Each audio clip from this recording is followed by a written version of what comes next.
back on the 122 LK trimmer. This one right here by Husqvarna. I finally got the carb parts in, and we are going to get this thing put back together. So I got some of the parts laid out. So here's the gasket I need for this one. These two pieces are the old pieces, but here is the new over here, and the new gasket for it. Everything looks like it matches up fine. This has got the low profile button, and that has the low profile button, so I think we're good there. Other parts for a different application, they can go back into the bag. I may need them some other time on a carb that has this application. This is the information for the carb on that trimmer. Let's see. I'm also going to change out the needle valve. So this is all the old needle valve stuff. There's the new.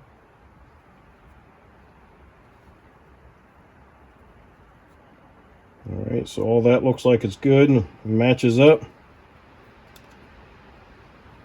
I'll change the screen out in it also. Don't think I need to, but I think I will. So we're going to take all the old parts, we're going to set them off to the side so we don't get them mixed up. Some of these parts are reusable, and I'll probably put them in my little container, such as the spring and the arm and the shaft. But the only thing I'm going to throw away out of those is going to be this the actual needle valve itself. And the rubber tip actually has a coating on it, and when that coating goes away, you should think about replacing them. See if we can get this. All right, see how the one on the left side here has like a silver coating on it, and on this side that silver coating is gone. It's just a black rubber tip now. Now that the coating is gone, it'll start to degrade fairly quick, especially with these new fuels. So in the trash that goes. I have verified that this stuff is the right stuff and is an exact match, so I will go ahead and toss this stuff in the trash also. These parts I will not reuse. They are stretched out, so I wouldn't reuse that. And this here is starting to sound like paper, so definitely not going to reuse that. Still have to remove the old piece off of here, and that came off pretty clean, so I don't have to do no scraping on that. And I still got to get the gasket off of this side, and that's going to come off in pieces. So this one I'll probably have to do a little bit of scraping. I appreciate you guys that do leave comments, and I appreciate the good non-dramatic comments, and I believe that the people who have been leaving me comments are the same way, and I appreciate that. It has been fun collaborating and communicating back and forth with you guys. It has been very interesting.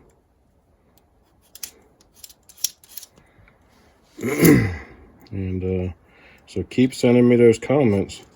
I will do my best to answer them all.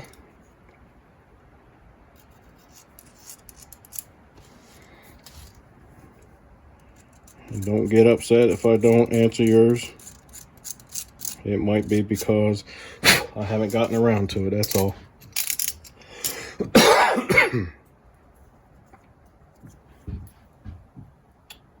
All right, so we got this cleaned up pretty good.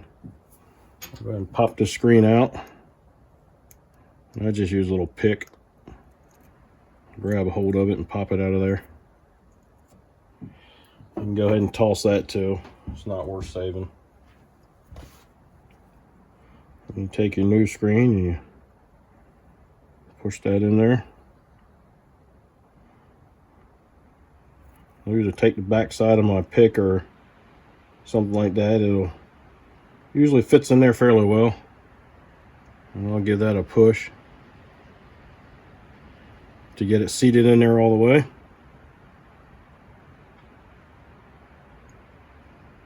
And that should be good. It's nice and even all the way around. Alright.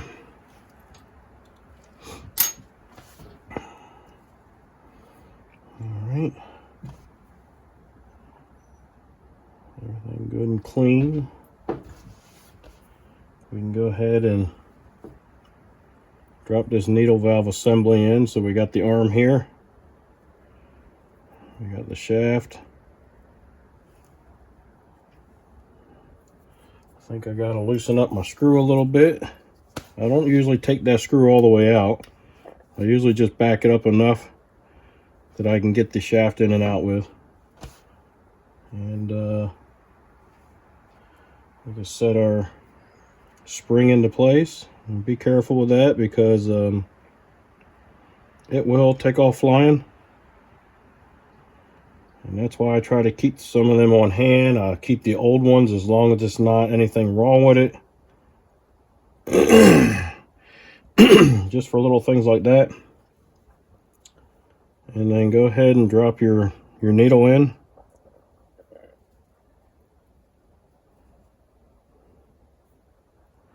Slide your shaft to one side. The side going towards the hold down screw. It's going to be kind of hard to show you guys this, but kind of roll it to the side so that the shaft starts to go in, and then drop it down onto the spring, and at the same time scoop up underneath of that needle valve, and there you go.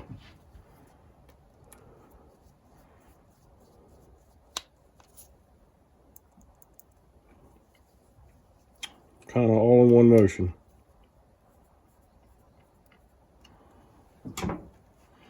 And then make sure everything moves freely.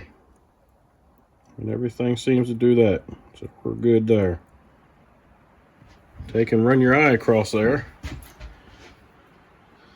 Make sure that that needle valve arm isn't sticking up past the body. And if you can't tell that way, take yourself a straight edge. So the back side of this razor blade, or even the blade side, whichever way, you can run that across there. And if it hits that, you know it's stuck up too far. And if you got too big of a gap between your straight edge and that, you'll need to adjust it.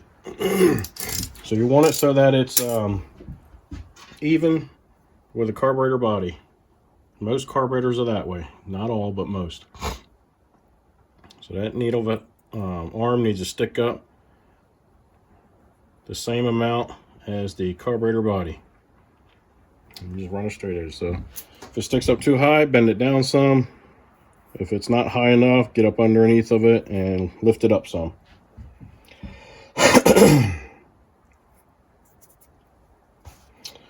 All right. Now we can put our gasket on, and make sure you put it on correctly, because you want to line the hole up in the gasket with the hole on the carburetor.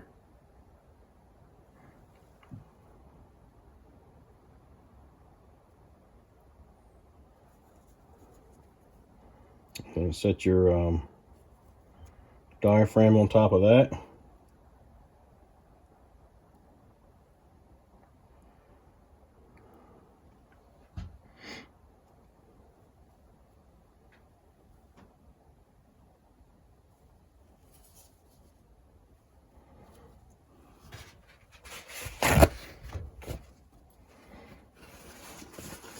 Get everything will wipe down.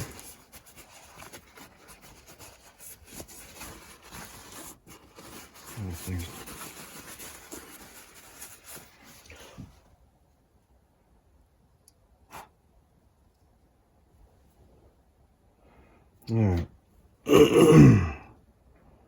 Everything's in pretty good shape there. So this plastic piece and the metal purge bulb piece kind of go on all at the same time, along with your 4 screws, and you just put a couple of them in there at a time. And the other thing you have to remember, in this case it'd probably be easy to remember, but remember which side of your tube was on. And I know that it's going to go on this side of the carburetor because there's the hole and there's the hole. So I got to line all that up together.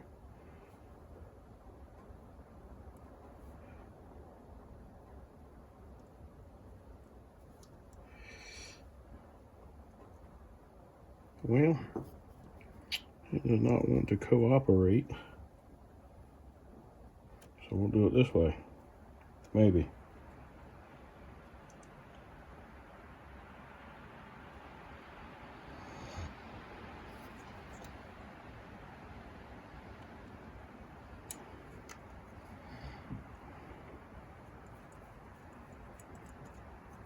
All right, there's half of it. And we'll flip it over. And we're going to set our gasket in place.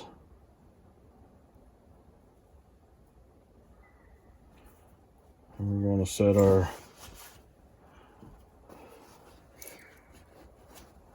pump into place. Make sure the pump side is good and clean, because that's a nice machine surface and been polished up a little bit.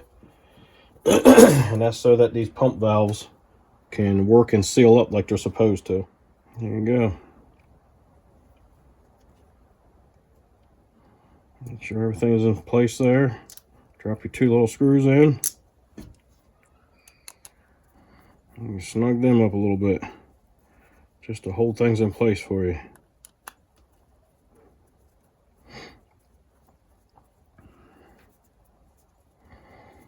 And you can snug it down. All right, that should be good to go. The adjusters on this, if we have to, I do believe are spline. Yep. And you can get these carb adjusting tools right online. For a long time there, you couldn't. You had to be a dealer to get them. But I would say the past 5 years, you've been able to find them online. The air filter's in good shape. No reason why we can't reuse that. All right. Leave these 2 here are for the carb.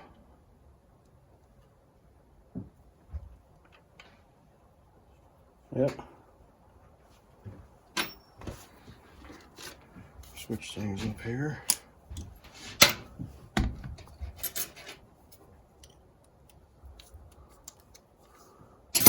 So Torx T27 for these screws that hold the carb in place. And it will be the carb and the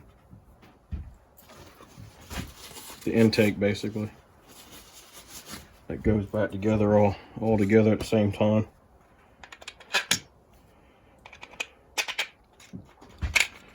See if we can't get this together. And gotta remember my orientation on this.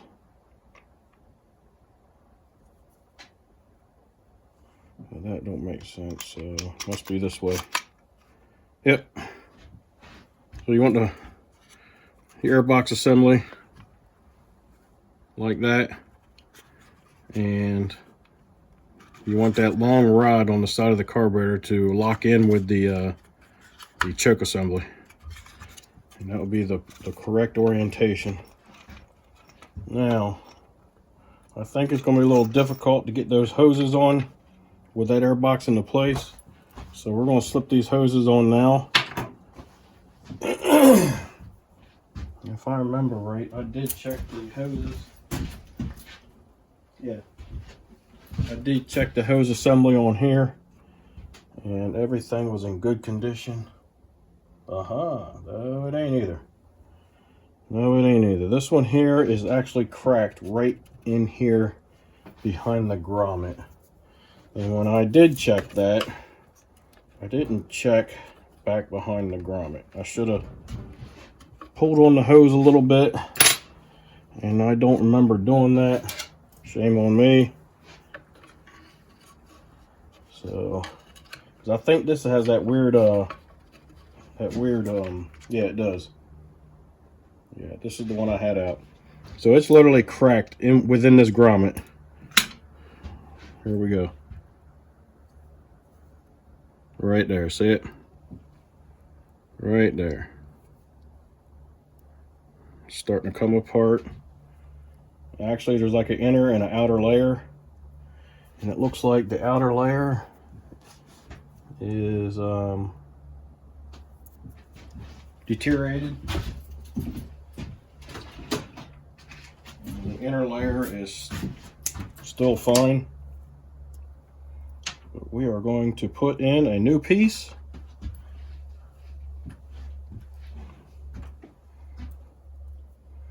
So that this person does not have any issues. I thought I lost my box of hose, but I didn't.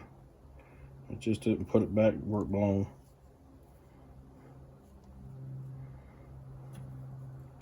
Just kind of size things up with the old hose as much best you can.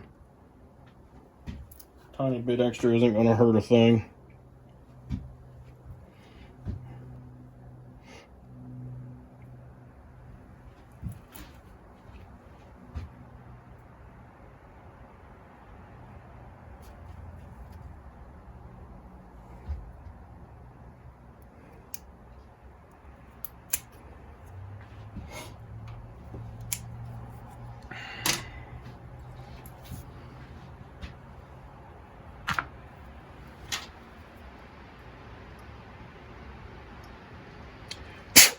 Yeah. Shove that hose right on through there.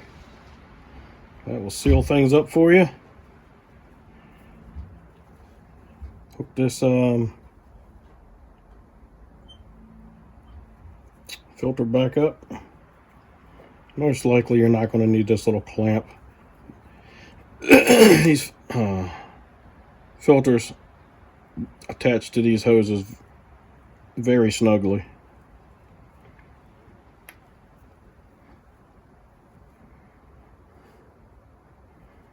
But we'll entertain the idea. Get that grommet popped back in there.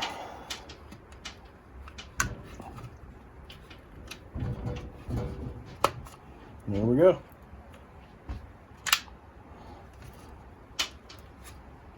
I believe yeah. Should be right like that, as the vent should clip into there. Alright, so we're good. And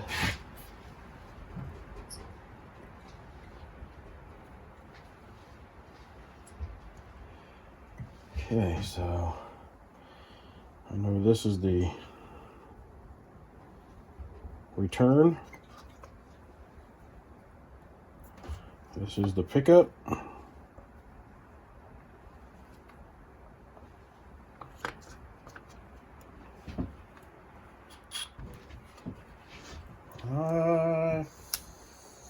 Where's it at? Okay, never mind, it's right there. I think I can do that without. Oh yeah, that's right, never mind. Golly day. Yeah, this has got that one. A lot of times you can just grab a hold of this and open your throttle wide open and run your cable around. In most cases, we'll see what happens here. This is a little bit of a different setup than normal.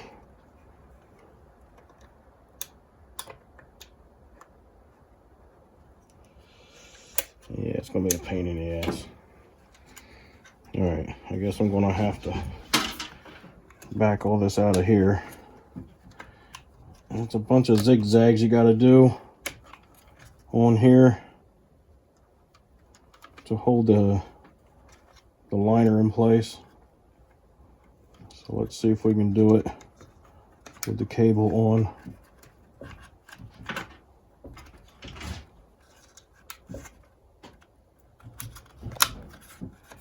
One more time. One more spot. There we go. We got her most of the way. Still got to get the cable flipped up around, which I'm not sure if I'm going to be able to do that or not. Well, looks like it's going to be another one of those deals where, there we go, we got it.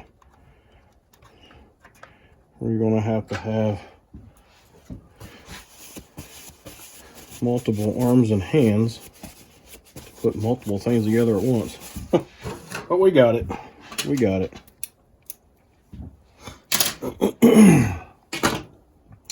All right, give that a quick test run. All right.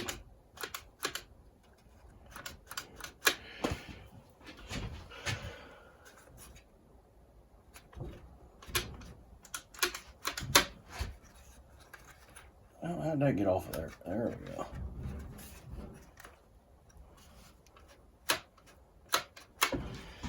Okay, let's snug things up.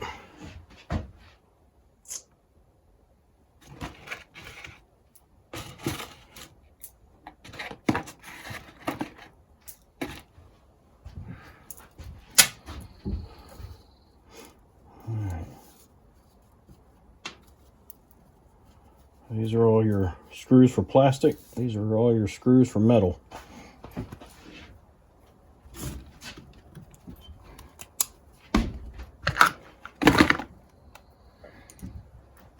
Along with the 2 screws to hold the carb in place, there's one that goes through here.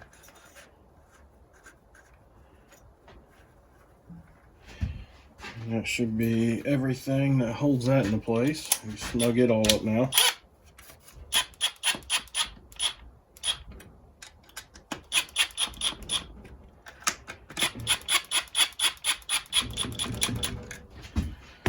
All right. Good to go.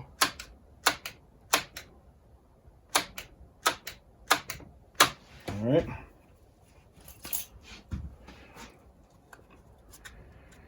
Everything good there. Don't forget about your little your vent over here.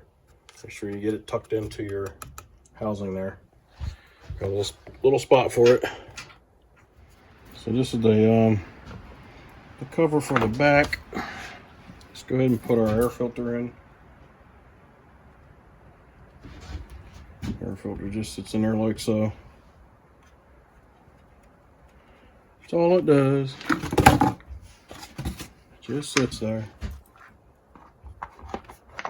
Put our cover on.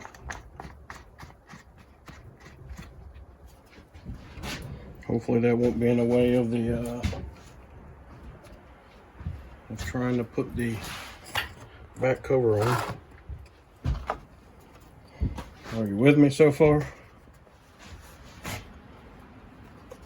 And most of that gets held on with plastic screws, and you have 3 of them that are metal, and they go here, here, and here, which would be there, there, and there for the metal.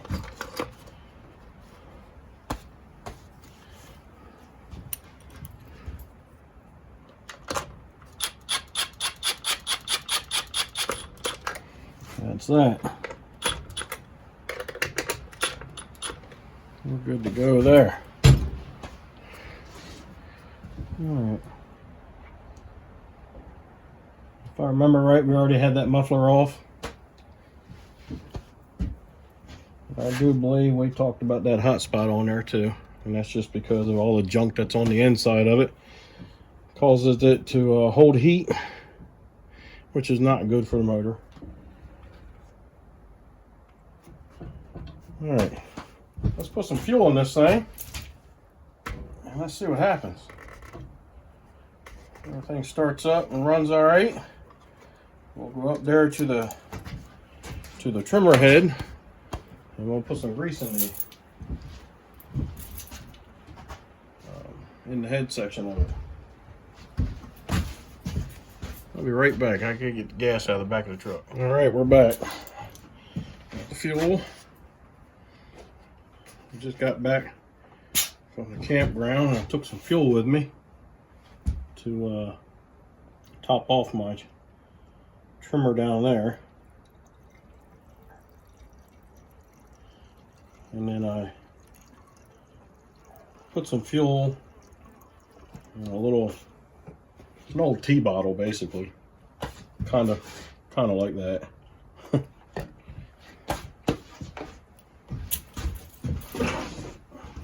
And that should get me through most of the year. But we do have the campground, for the most part, is opened up, ready to go. All right, let's see what we got. Let's get our purged.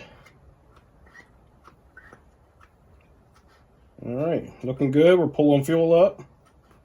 Purge bulb is full. Give it some choke. See what happens.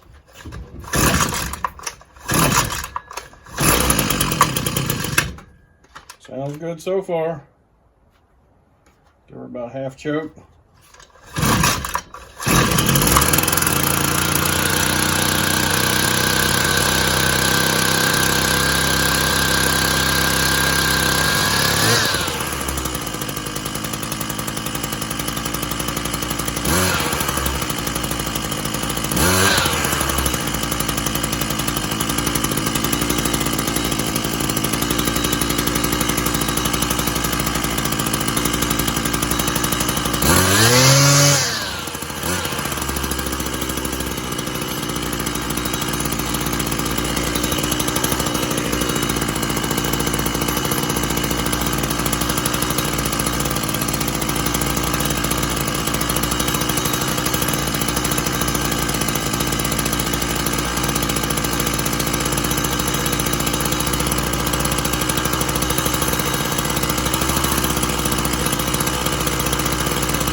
right, I think we got her.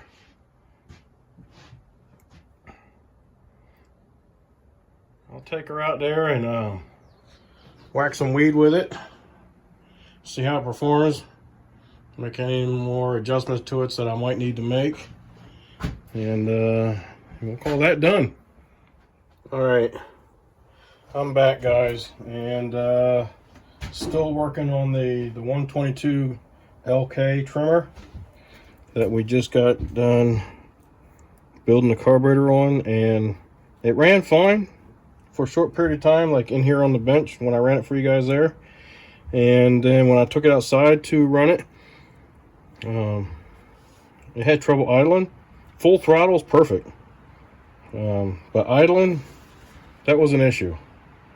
And this is what I found out. Let's see if I can share it with you guys.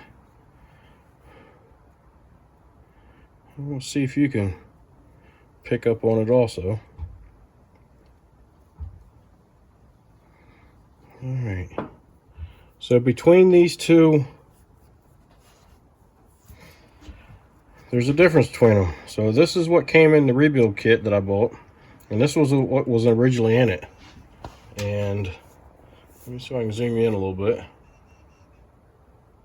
All right. So do you see the difference? The difference is that right there, that slot right there. The original has the slot, the new one does not. No big deal. There's nothing wrong with this original gasket. It could still be used. It came off very clean.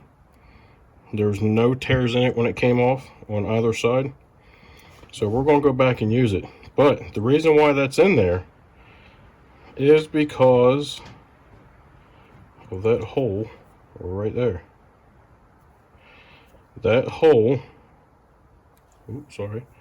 that hole right there, if you follow it down, there's the hole.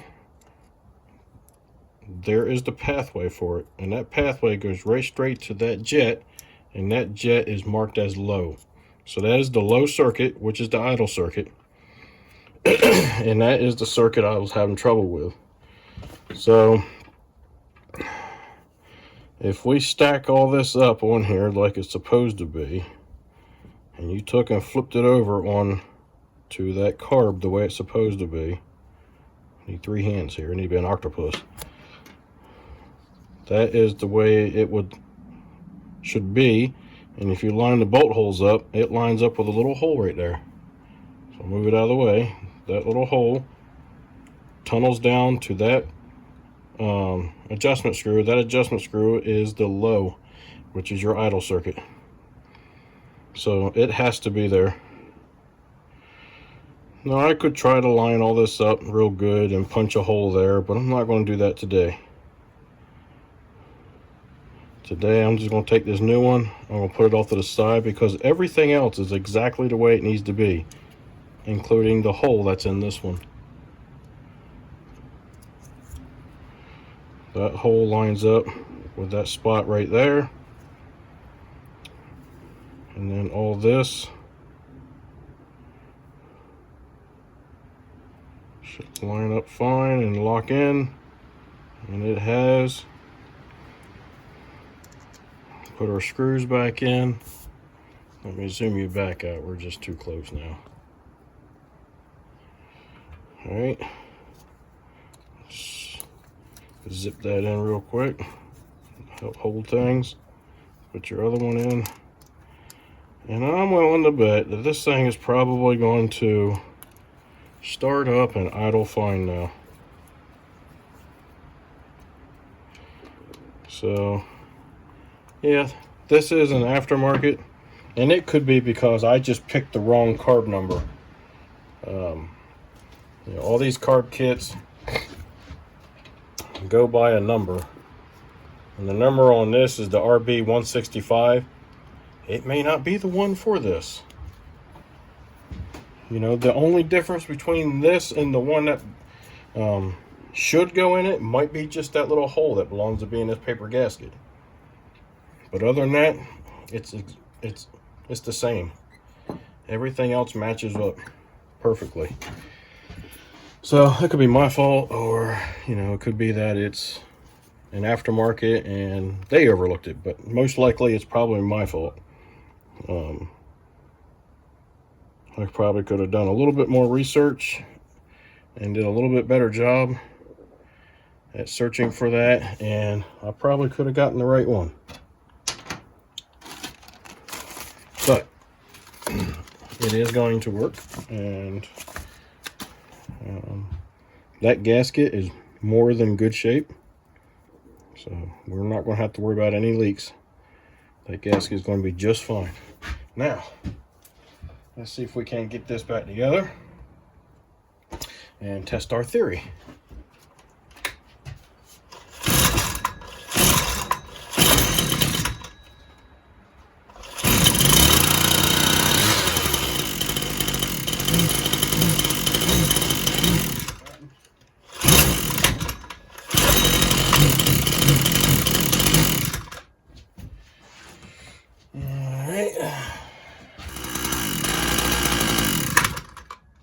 I don't know.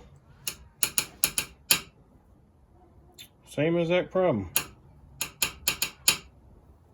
And it's almost like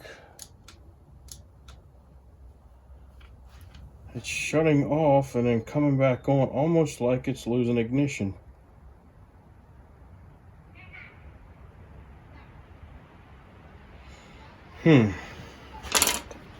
All right. So maybe he has two issues and not one.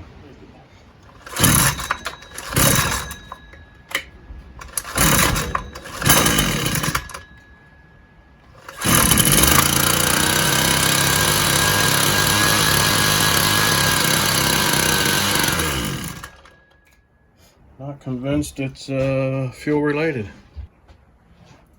So hopefully you enjoyed the content, and if so, give me a thumbs up, subscribe, send me some comments, let me know what you think. Be kind and help people when you can.